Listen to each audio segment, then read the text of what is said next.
Hello everyone, myself Shalini Chaudhary, a student of Lakhimpur College of Veterinary Science. Today I am going to discuss on the topic infectious bovine rhinotracheitis. Before proceeding further, this is a disclaimer that this presentation is prepared by the UG students of Lakhimpur College of Veterinary Science and it has been prepared only for educational purpose and not for any commercial purpose. Further, the information in the presentation should not be used for the treatment without consulting registered practitioner. Now let's proceed.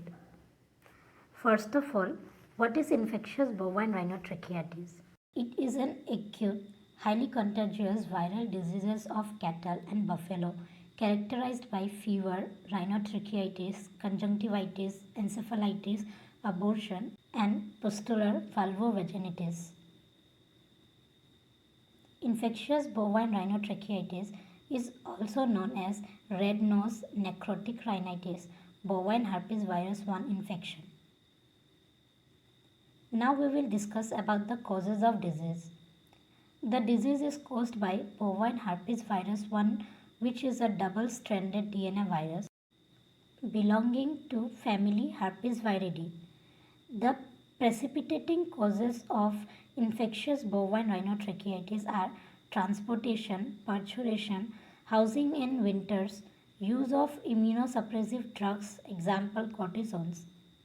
The virus can survive up to 1 year in frozen semen and is stable at pH 6.9. It is capable of growing in tissue culture in calf kidney, skin and testes with distinct cytopathic effect. Now epidemiology. The disease is widely prevalent in all parts of world, that is USA, Europe, Asia, Africa, Australia and New Zealand. Most of the outbreaks occurs in feedlot cattle, dairy farms and beef farms with no routine vaccination. Mortality is not more than 1%, but due to secondary complications like bronchopneumonia and viral diarrhea in calves, the fatality rate may reach 10%, and in newborn calf with systemic disorder, it may be 100%. Reactivation and shedding of virus in carrier bulls can occur at the time of mating, which may be the reason of higher seroprevalence in bulls than cows. Vaccinated breeding bulls shed the vaccine virus up to 2 to 3 months after immunization. In general, all age groups and breeds of cattle are susceptible, but natural diseases is mostly seen in animals below 6 months of age. Goat, swine and water buffaloes are also susceptible. Wild ruminants, example deer, antelope and wild buffalo are also infected naturally and may act as important wildlife reservoir of the virus. Now pathogenesis. The virus multiply in the upper respiratory tract and causes inflammatory changes like rhinitis, laryngitis and tracheitis. Tracheal damage leads to marked depletion of tracheal microvilli. The virus may produce pneumonic changes which may lead to fatality.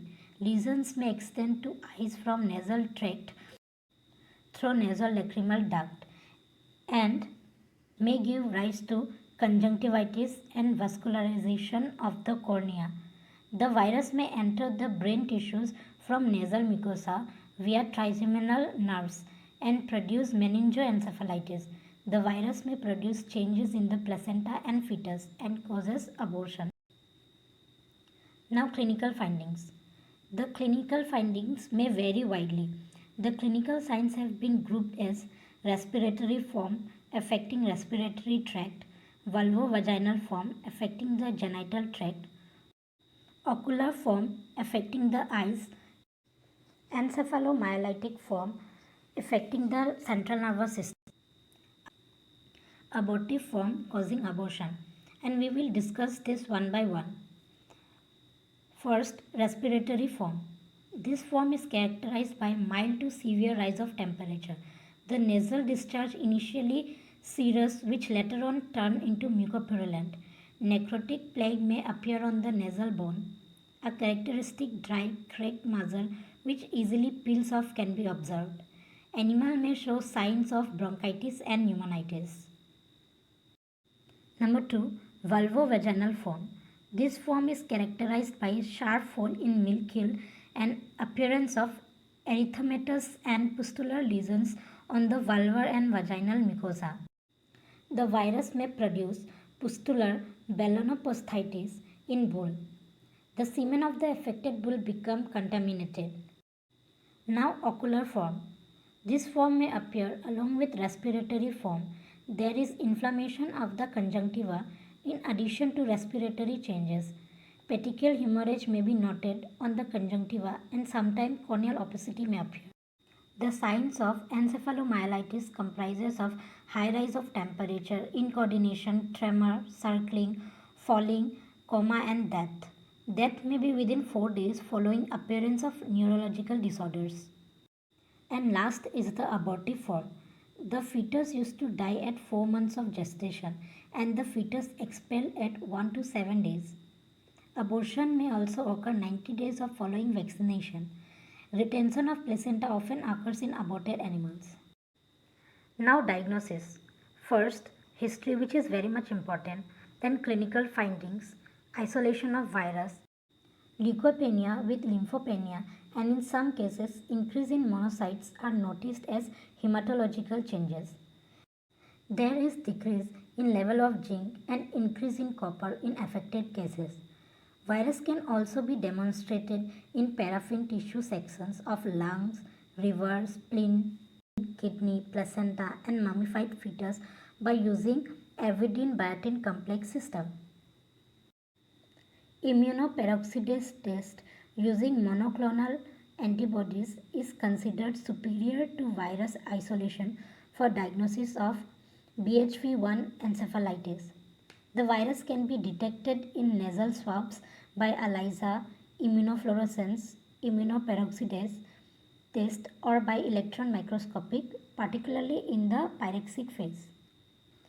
The disease may be confused with bovine viral diarrhea, malignant catarrh, and zootic viral pneumonia, calf diphtheria, allergic rhinitis, infectious keratoconjunctivitis. Now treatment. There is no fruitful treatment, so affected animals should be isolated. Bacterial infections can be treated with broad spectrum antibiotics for 3 to 5 days. Young calves may be supported by parenteral fluid and electrolytes. Levamisole and verapamil may prevent development of secondary bacterial pneumonia. This disease is of major economic importance as it causes losses due to abortion, infertility, loss of production and deaths of newborn. So following steps should be taken for the prevention and control of the disease. First, strict isolation of the affected animals should be made. Import of only seronegative bulls, annual serological test. The vaccine can be given to calves at 4 to 6 months of age. Modified live virus vaccines and inactivated vaccines are used. Intramuscular vaccines is abortigenic but intranasal vaccines is safe in pregnancy. Use of vaccines during estrus is not indicated. In case of an outbreak, intranasal vaccine will be more helpful.